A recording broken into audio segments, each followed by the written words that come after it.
buongiorno, ben ritrovati con l'informazione flash di New Sicilia.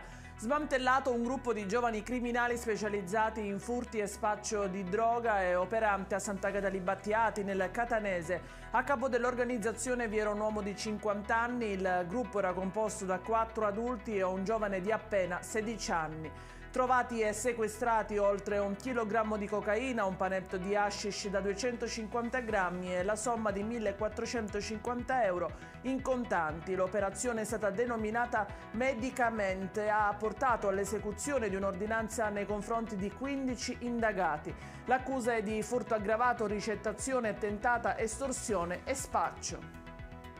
Un'altra operazione è stata effettuata in tutta Italia dalla Guardia di Finanza di Torino e che ha portato allo smantellamento di un'associazione per delinquere impegnata nel traffico di ingenti quantitativi di sostanze stupefacenti nelle province di Torino e Asti, con ramificazioni in Lombardia, Veneto, Toscana, Sicilia e Sardegna.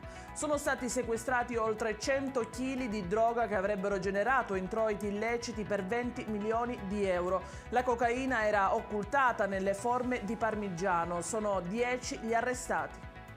6 invece finiti in manette a Palermo. I soggetti sono stati sospettati di far parte di un'organizzazione criminale impegnata nella commissione di rapine ai danni di banche anche al di fuori della Sicilia. Il gruppo aveva base nel quartiere Brancaccio. Fondamentali per le indagini sono risultate essere le intercettazioni dal carcere da parte di alcuni detenuti.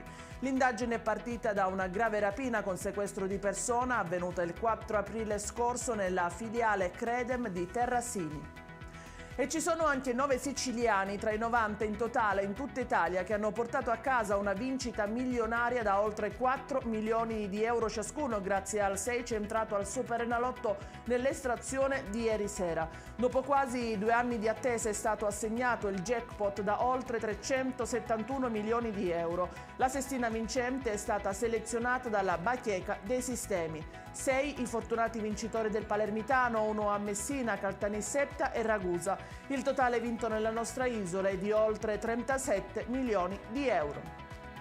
Questa era l'ultima notizia, il TG Flash ritorna con nuovi aggiornamenti a mezzogiorno. A più tardi.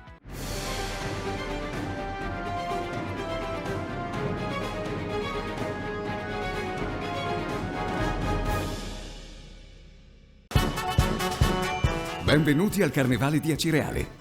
Dal 4 al 21 febbraio, coriandoli, luci, colori e tanto divertimento. Carri allegorici, gruppi, costumi, eventi, maschere e mascheroni. Uno spettacolo unico per un'esperienza ricca di allegria e di belle emozioni. Carnevali di Acireale, la festa più bella di Sicilia.